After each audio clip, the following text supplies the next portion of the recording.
I don't know about you, but I've made some pretty big mistakes in my life. Hey guys, what's going on? It's me, Will Paterson, and welcome back to a new video. Ow.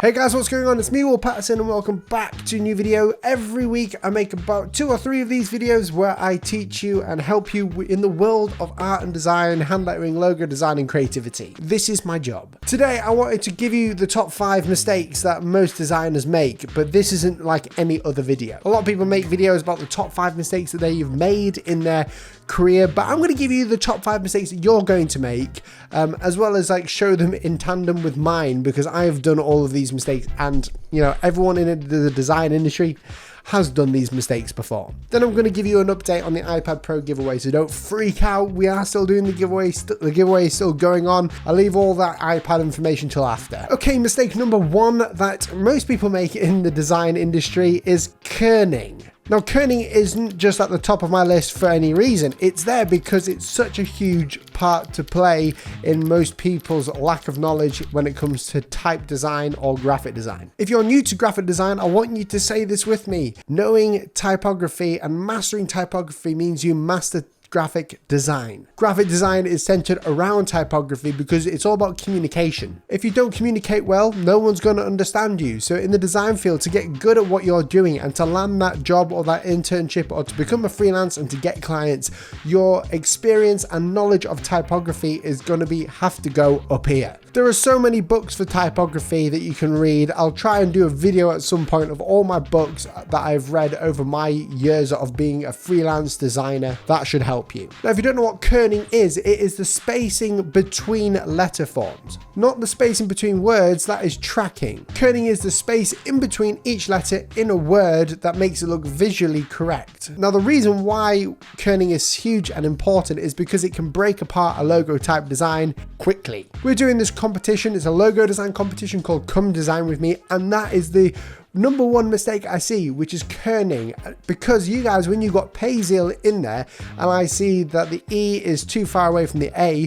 to someone who designs fonts, does hand lettering and does logo type design for a living, you can start to see that more clearly and more obviously. If you've ever looked at your logo type and said there's just something wrong with it, then 9 times out of 10, it's going to be the tracking or the kerning. Now, the tracking is the spacing in between actual sentences or words.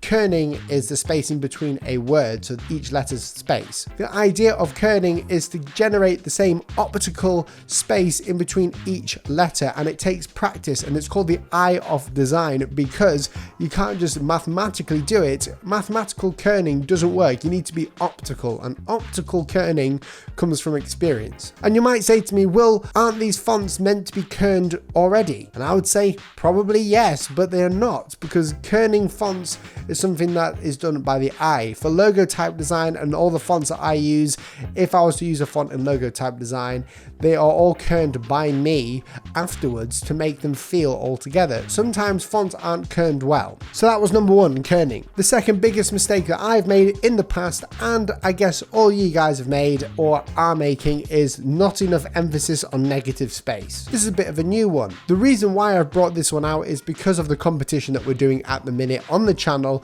Is I'm seeing a lot of people doing letter forms or like, you know, icons, and they're not looking at the negative space. The positive space of something is the part that's drawn in. So like in the letter forms, it's the actual stem and everything else. The negative space is the space that is not filled in the design, and it matters how that works. If the negative space isn't balanced towards the work, then you're going to have a problem. Take an O, for example. A script letter O needs to be nice and circular on the outside, but the inside of the O also needs to be balanced as well. You can see this in fonts like Helvetica, Branding Grotesque, Gotham. All the negative space inside of the typefaces are balanced and they look nice as well. They have spent time making sure that the negative space is as good as the positive space. Now, this is what transforms your work into professional when you start to get the eye for this and understand it. So basically, when you're working on a logo or a branding project, such as a flyer design, a poster design, whatever you're working on, make sure that the negative space in the composition of the work that you're working in is correct. If you're not sure,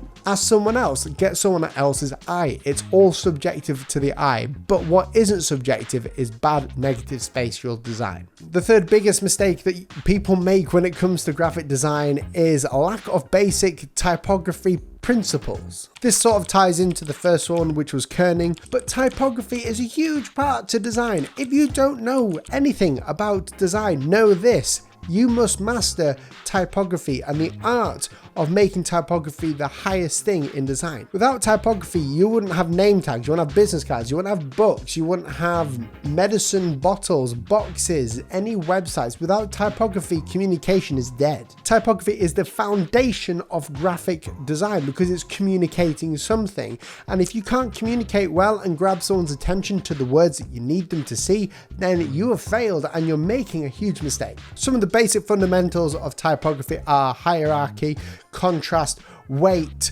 knowing where to space the typography in the composition, and how words generally are seen by other people, and having that knowledge, having that experience. The best way to learn this is to start designing posters, and the best way to get rid of this mistake in your life is through just bare bone reading and writing and seeing what research you can pull up. Typography should be the basis of your work. It should be the foundational thing that we all know as designers to make our work look good. If you can master typography, you've 90% there with design. The fourth biggest mistake also ties into the third one, which is not using grids. When I said the word grid, some of you probably smiled and some of you probably cringed because you probably don't want to learn about grids or that you love grids.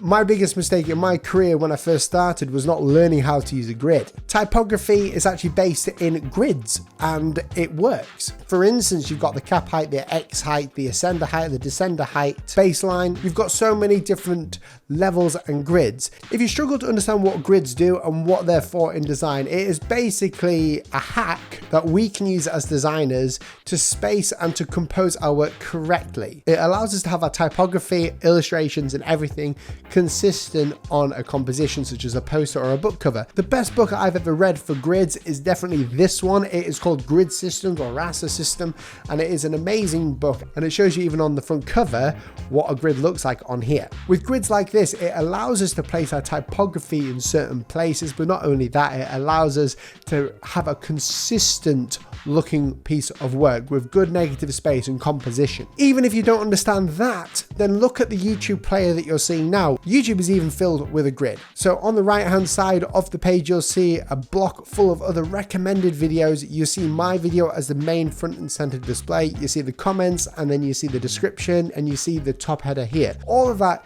is placed in a grid. It's all in squares. This allows people to really easily navigate through YouTube, and it's the same with books, with posters, with flyers, business cards, YouTube thumbnails. It allows people to easily and consistently read better. Humans like grids. Humans like predictability when it comes to reading. Humans don't like the fatigue of searching around this poster. Every good poster and every good minimal poster in graphic design I've seen has been used by grids. And finally, number 5, the biggest mistake that you could ever make has got to be plagiarism / not licensing your fonts.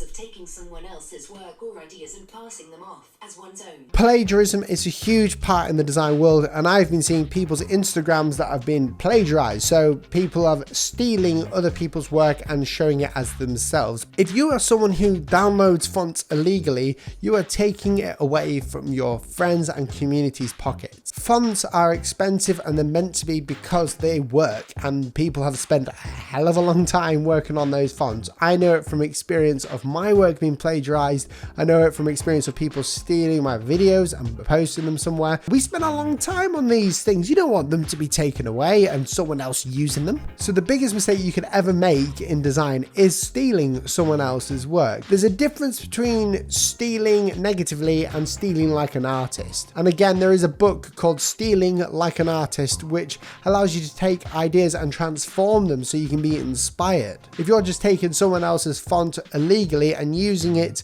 in a branding proposal or in a flyer design because you think no one will ever find out, then that's stealing, and sooner or later you will be found out and you will be taken to court and you will have to pay a hell of a lot of money. Have you ever wanted an iPad Pro for free? I know I do. I wish I didn't have to pay thousands of pounds to get my iPad Pro. Well, this is your day today to try and get that. Vectornator is sponsoring this video. Now, Vectornator is an app on the iPad Pro that I use to personally vectorize my logos, and I use my iPad Pro to do everything now, from drawing the actual logo type or the idea and then vectorizing it professionally using horizontal and vertical anchor points. You can do this all on the iPad Pro now for free. And Vectornator have been so kind as to give away an iPad Pro with an Apple Pencil version 2 and the keyboard cover case. They're giving it away to one of you guys, and the way that you can be in the chance of winning is pressing that Gleam link in the description. There are many ways to increase your chances of winning this. So if you would like to be in for a chance of winning an iPad Pro, click that link down below in the descriptions and follow the instructions. And if you already have a Mac or an iPad, go and download Vectornator. It is completely free right now, so go and do it because it might not always stay free. Guys, I hope you enjoyed watching this video. If you liked it, please press that like button. If you didn't like it, press that dislike button twice. Remember, if you want to know more about what I do and my channel, please press that big fat red subscribe button down below, but also click that notification bell so you never miss another video. If you're really diehard and you want to support what I'm doing on this channel to keep free content coming, then press that join button. When you become a member and join the community, you actually get loads of perks. There's a lot of them on the community page right now for members only. This includes free access to all of my courses. It includes like trialing products and free products that I'm making you will get, and conversations with you guys